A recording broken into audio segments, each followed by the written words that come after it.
Alright, welcome back, ladies and gentle jammers, to more Larry Does Ludum. I'm your host, Larry the Chupacabra, and we're back for another 3 games that were entered into Ludum Dare, number 37, with the Game Jam theme of One Room. And to start us off today, we're going to be checking out a interesting sorting and cleanup game called a Buzzy Bee. And a Buzzy Bee is a jam entry that was made by 3 individuals: Onion Blaze, who did the programming, Man Sagwan, who did art, and a third person, Grim Toaster, who was also working on the art. So essentially, if we start playing this game, it's moving day here in the hive. The queen has decided that these old digs are just not doing the thing.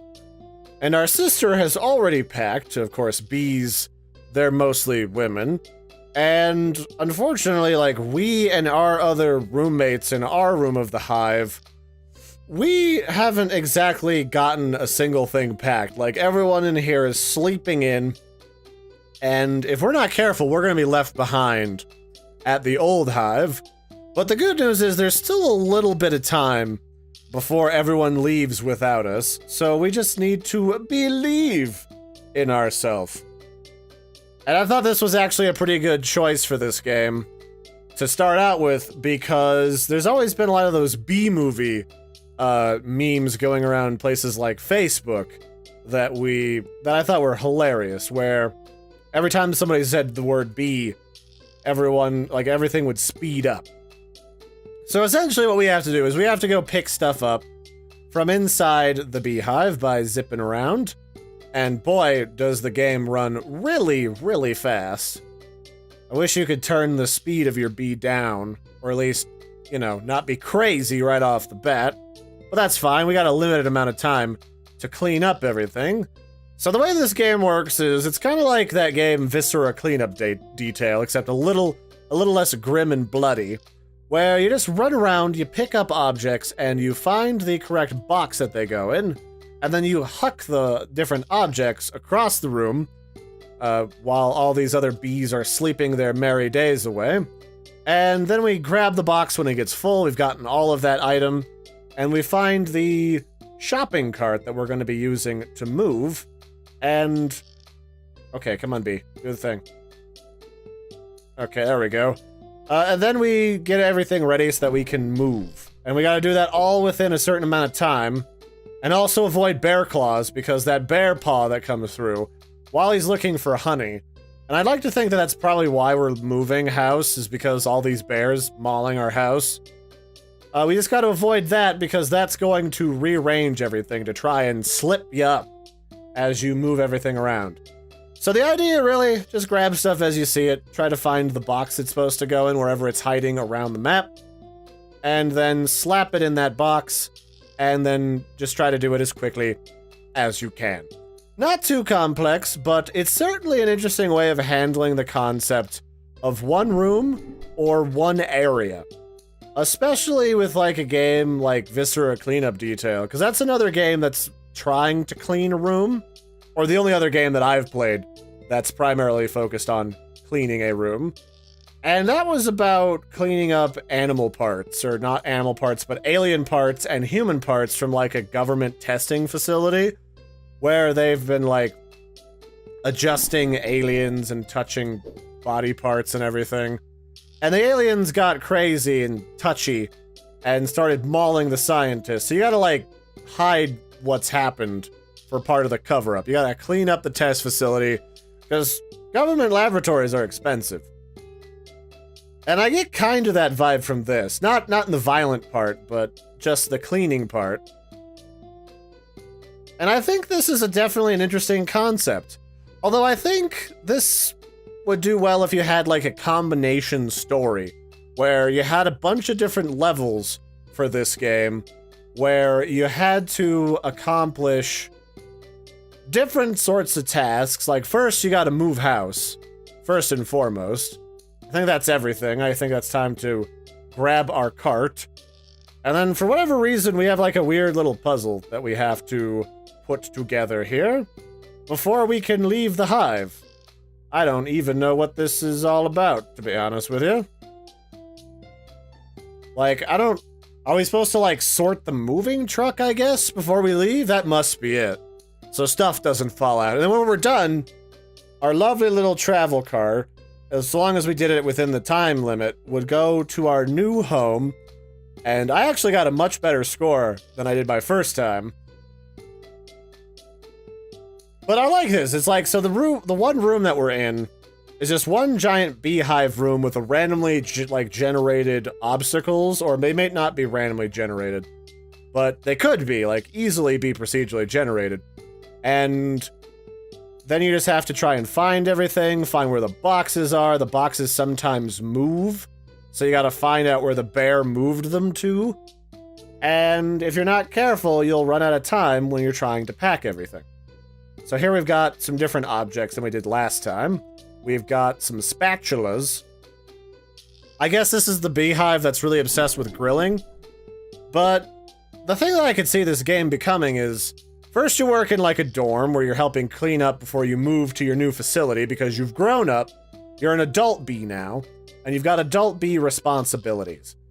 And then after you get to your new location, like, you get everything unpacked, and then you have to go work on, like, the machine production floor.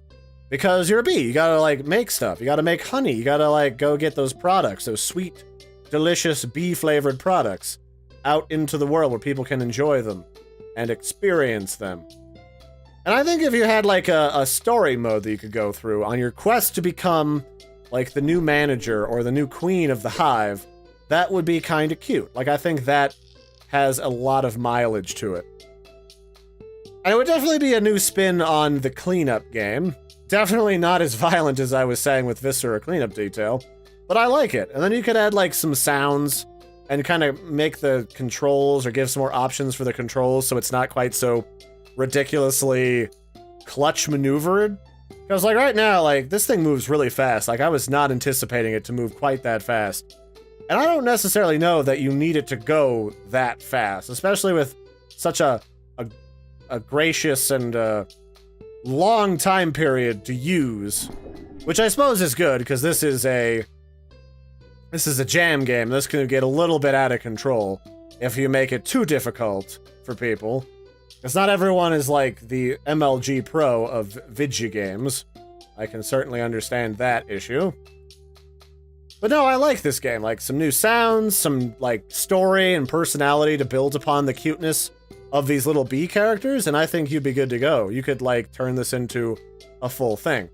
And I say that about a lot of games, but it's true. Like, you should always try to, like, see about finishing a game and seeing if you can take it to market and how people react to it, because that's how you learn and grow as a creator in any, like, genre. Like, if I want people to, like, see how people respond to my videos, I need to, like, release them out on YouTube so people will look at them and experience them and tell me what they think about them.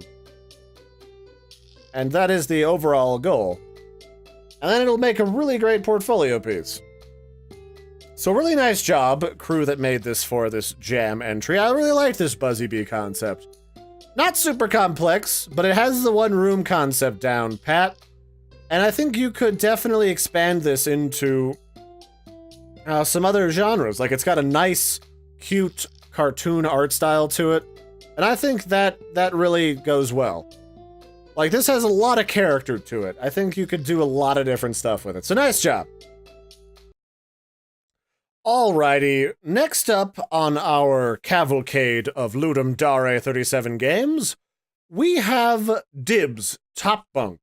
And in this game, this jam entry by Leon Oscar Cadando, your job is to defend your dibs on, well, the top bunk. Like, I'm guessing, like, your little brother or, like, is trying to steal the top bunk from you. And if we jump in here, let's see, it was X to shoot and C to jump. Or I could use J and K. Now, I'll use the other one that I was using before. Basically, we're just this cute little kid, and we've got, like, a little airsoft gun, and we need to defend our right to the top bunk. And I'm assuming our, like, little brother is like throwing things at us, like little underpants of murder, and we just have to fend off his advances on our territory so that we can, you know, sleep up here. Because when you're a kid, like, the coolest thing ever is being on the top bunk until you have, like, a really shitty nightmare and you fall off of it. And so this is just a straight-up kind of bullet hell shooter, or like a platformy shooter, where you have to fend off, you know, roving bands of TIE fighting underpants, underbritches, in order to not get murdered. And I believe you get different weapons as the game goes along, because you start out with like a little mini pistol, and then you're expected to fend off these waves of roving underbritches, and then I'm assuming eventually you can get some other weapons and upgrades. I unfortunately I'm not really good with this control scheme. I really feel like the toughest thing for me, since I only play like modern games with a modern control setup, I don't play a lot of platformers like this. I suffer simply from being unaccustomed to playing with controls like this. That's my only qualm. I think if you kind of made this like Binding of Isaac style, where you had specific controls for, like, you move with one set and you hit up to jump and then you shoot with another set, then that would probably be a little bit more comfortable for me. Or maybe even just using the mouse to direct your shooting so that you could shoot at like angles and things. And then like just using like WASD to move and then space to jump. Because my hardest thing is just remembering what button is jump, because I always use my thumb for jump in like every game. Even for games with like controller, I try to thumbstick that thing so that like the press in is the jump. That's just what I'm comfortable with. My brain says spacebar is jump. So let's see if we can get to the boss of this game. But otherwise, like, this could make like a fun, just free bullet hell shooter that you could add more stuff to, and then like put it up onto itch.io or something. Oh, looks like it's our brother Davey. Davey, you're a douchebag. Alright, Davey? Don't do it, Davey. You drunk butthole. Alright, that's cool. So there's like a proper little boss in here. That's awesome. But I like the concept to this. Like, this is a true, like, middle-class experience of fighting with your siblings over the top bunk. Maybe not even just, like, a middle-class thing. Just, like, I think everybody of every economic status has fought with somebody over a bunk at a sleepover party or a summer camp or something to that effect. I'm getting the hang of it now. Yeah, there we go. I'll kill all these underpants. You underpants will not be my kings, you hear me? You devious underpants people. So if you built this into like a more full-fledged game, maybe cleaned up some alternate control schemes, I could definitely see this being a slice of life for a young child in a bunch of different arenas. Like, one day it's the bunk, and then the next day it's the sleepover. And you have to fight off different things. Like, maybe you go to your cousin's birthday party, but your cousin's a girl, so you gotta, like, fight off all of her gross cooties, or her friends' like hair barrettes and clips. And then you go to like your best friend's birthday party, and you gotta like use Nerf guns to fight off like the Nerf gun robots that he got as like a toy gift for his birthday. I remember like back when I was that age, I think Lost in Space was a big thing, and like the big toy to have was like that gun that the dude who had armor that was fighting off the aliens had. That stuff was great. Let's see if I can kill my brother now. I want to murder you. I'm gonna get you. I'm gonna get you, Charles. Charles Lindbergh. You're not the Lindbergh, baby. I know what you are. Definitely not the Lindbergh, baby. Come on. I want to kill you. I also wouldn't mind it if you could just, like, hold the button to murder his face. Like, I feel like that's pretty fair. There we go. I'm the best. So, nice job, Kidando. Like, I thought this was pretty good. Oh, there's another level where I have a cooler gun. Oh, it's a shotgun. Oh, this is great. This is what I was looking for. And there's new enemies. So yeah, this, but just instead of changing the colors of the one room, I feel like this could be really strong if you just had like power-ups. You could get different guns, and you could even go beyond the one room concept, because this is a solid environment to have a shooter in. Like, just fighting off various toys.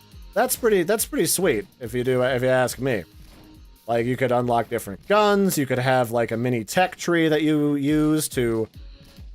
Yeah, I mean, all that stuff. It's good, it's good. I like it. Like, you could... Where else would you go? You could, like, fight off people on the midterms or the finals at school. Like, maybe people are shooting spit wads at you or something else. This is a strong concept. You could go a lot of different ways for it. It's just the trouble with the indie games market for going beyond like a free-to-play game to try to build up a cool games-making portfolio is that there's a lot of different like kind of cutesy platformer shooters that you see every year. I think there is something like 60 of them, you know, this year alone on like Steam. So it's kind of tricky to get a breakout into that genre in the marketplace. But if you found like a really fun theme, really cutesy, colorful character, or like gave your character a lot of charm and relatability to everybody's like home experience going to sleepovers and being a kid, like that would be good. And like you could have like a slightly different experience when you play Sally, like Little Billy's sister or something. You know, you could have very easily have a bunch of different characters that you can unlock and go through multiple different kind of funny, goofy stories. That would be perfect. And like maybe at the end of Sally's playthrough, you unlock a crazy robot. Like all those things, you have a whole lot of room to work with. I think the only thing is like maybe just a different set of controls would be nice, at least for me, and you'd be good to go on that, like to do all sorts of stuff with this. So nice job. This could also do a really good job as like a mobile game because I think the control sets are simple enough. It's just virtual joysticks on mobile is always kind of a pain in the butt, you know? Alrighty, last but certainly not least, we have Moon Maze, which is another jam entry by Guobism, or Boism, Guoboism, not sure how to pronounce that name. And this is a game where you solve different sorts of puzzles inside of a strange alien structure. So the story goes, the year is 2076. A giant structure has been discovered on the moon, and scientist groups were sent there immediately because there might be like awesome nachos in like an alien structure, and I've always wanted alien nachos. And Guobism, I believe, made this game solo, and I'm not sure if this really qualifies as a one room. I'll show you why, but it certainly has a lot of character. So we start out as, you know, a cute little scientist who is going to roam around, and we need to find another way out of this temple structure because, well, it seems that we've gotten trapped in here during a tunnel collapse. I mean, I'm a science person. I've got plenty of oxygen. I brought a sandwich for lunch. I'm sure this will be just fine. But what's this cube thing? It looks all covered in circuit boards, and I want to touch it. Oh, I feel so powerful now, Larry. Maybe this will allow me to control things within this ancient alien structure. Almost as if I can press Q and move blocks around. How strange. According to this alien drawing, should be able to select blocks with pressing the keyboard button Q, which is weird because I'm a spaceman in a suit. But it's working. I'm gonna live, Larry. We're gonna make it out of here alive. It only seems that I can only control small blocks for the moment, like I can't get this thing yet. It implies that I might be able to once I get more of these alien blocky cube powers. And that's basically how this game works. It's a puzzle about moving different sized blocks and then using those blocks as a tool or an instrument in order to solve puzzles about the room that you're in. So for example, like I'll move this block down, and then if I go in here, like this block, I can only move it down this long, narrow passageway, but then I can move it off to the side. And this really reminded me of back when I used to play a lot of Pokemon games, and there were like some ice block pushing puzzles where you'd have to give one of your, like, Pokemon the ability to move blocks with strength. And then after that, oh, here we go. This is where I learned that I have the ability to slam. Come on and slam. And welcome to Japan. Oh, yeah. But you had to, like, move blocks around so they could block you, and then you could use them to slide into wherever the gym leader was. And I thought that was kind of charming. So let's see. Oh, there's another block of power down here, and I want it because I'm fancy. So I guess this is technically one long continuous room. I feel like these are multiple smaller chambers, but, you know, to each their own. But the takeaway here is this is an interesting way of giving you, like, different alien powers to manipulate the environment. And, like, I thought that's really good. Like, I don't see enough sci-fi puzzle games that don't involve, like, crazy portal guns. Ever since Valve made Portal, like, everyone's been making the next great portal gun game. So there was, like, Cube and Hypercube and, you know, Mary Poppins and the cubes that want to touch you in places. But this is very simplistic. This is almost like Indiana Jones type adventure, but in space. And I like that. And I think, like, you should do something with this. Like, I don't know how you could make it feel very unique and very compelling with the powers, because so far, we're mostly just moving gigundo blocks. But if you can figure that answer out, you've got the makings of a really nice game here. Okay, now we're getting to the enemies that might want to touch us. And so these little wiggle worms, they're not the friendliest of sorts, I will admit. But they can be crushed if we're fancy enough. And I'm gonna do that. I'm gonna murder the hell out of them. No, come back, come back. Oh, I just slaughtered like 2 of them. Perfect. That's exactly what I wanted. So now we have to use this as a bit of a weapon.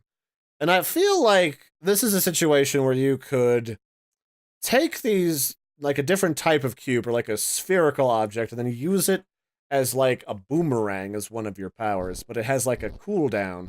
So that you have to be careful when you use it so that the enemies don't overwhelm you. Let's see here. Monsters! I can crash them against them with my murder. My murder block can be used as a projectile. You're damn right, Skippy. It looks like everything's dead up here. Fantastic. That's how I like my murder things. Very dead. Very, very dead indeed. Is this a puzzle? I don't know if this is a puzzle. This looks like it's just there. But cool that you can kind of mess around with the blocks in the environment. I don't know, like, I like this concept. I'm just not quite sure what you'd do with it. Because, I mean, you'd want to put different types of puzzles to activate alien machinery, for one. Like, I can already tell you that is a good plan. It's just what you do after that is the real question. And I'm not quite sure if I can answer that.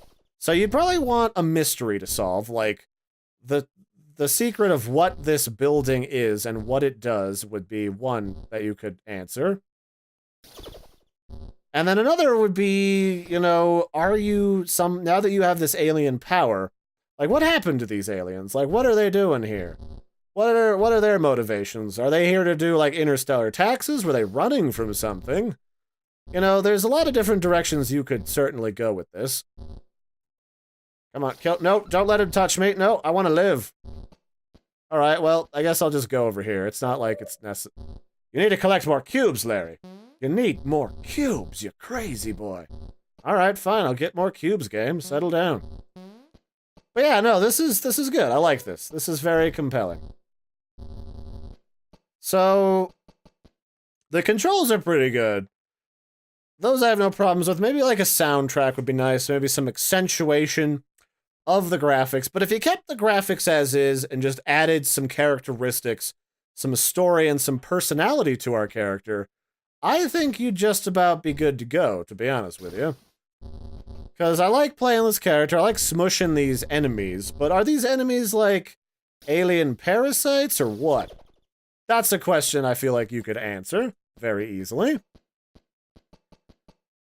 And then beyond that, I don't know. Oh, I see. I have to get through here, do I? Don't I? Yes. Don't I? Okay, let's bring this down. And then, yes, that's the power that I need, but I don't have enough power of Grayskull left. All I've got is the power of Earl Grey. Nope, that's gonna trap me. I don't want that. So if I bring this over, now I can get up here. No. You silly devil. See, I'm already trying to figure this out. So it's basically like playing interactive mystery Tetris, which I definitely like the sound of that. So you just gotta like add some different powers into this game that would make it compelling to solve different puzzles, activate ancient alien machines, and then solve like the ancient alien mystery. So those are different components that I feel you could definitely take and run with. Most definitely. And if you do decide to have like an ancient aliens vibe, do me a solid and have an ancient aliens joke of that guy with like the big fro from the Ancient Aliens show. You put that together, just beautiful. That would just be perfect. So that's it. Oh, these are a bunch of aliens here. Oh, excuse me. I've been having the worst wintertime allergies. But, like, I feel like this has definitely got all the pieces that can make for a very interesting game. And, like, these are a bunch of really nice games. I haven't run into very many games so far that have been buggy and just unplayable for me. So, nice job, one and all, with this particular round of games from the Game Jam. I think these have all been really compelling so far. And I always encourage people to continue to expand upon these game ideas, because you never know when you think about all these things, like when you're going to get like the next big winning concept. Oh, now I can cut blocks with this block cutter. And there's this scientist's corpse here. All right. But yeah, good job, everybody who was in the 3 featured today.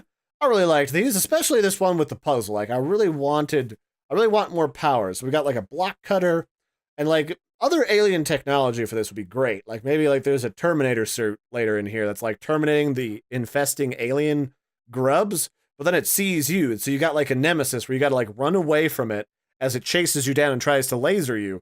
Then you close a bunch of doors on it. I don't know, stuff like that. But these have been really great, and I'm going to be sticking around for more games for Ludum Dare number 37. I got a little sidetracked during the holidays, but I'm going to be picking back up with the games coverage throughout the voting period. And then, depending on what happens with how Mike decides to handle the winners for the game, then I'll try to do like a finale video, because I did one for the last Ludum Dare, but that was mostly because they didn't have a voting system in place. So it was like whatever the streamers and the YouTubers figured as like some of their favorite games is what we ended up doing. So I hope you've enjoyed this. If you've got some more games to submit, feel free. I grab these games randomly out of the list with a little button that I made. And I'll catch you guys and gals next time. Don't forget to like and subscribe. And I'll catch you later. Have a good one, everybody, and toodaloo.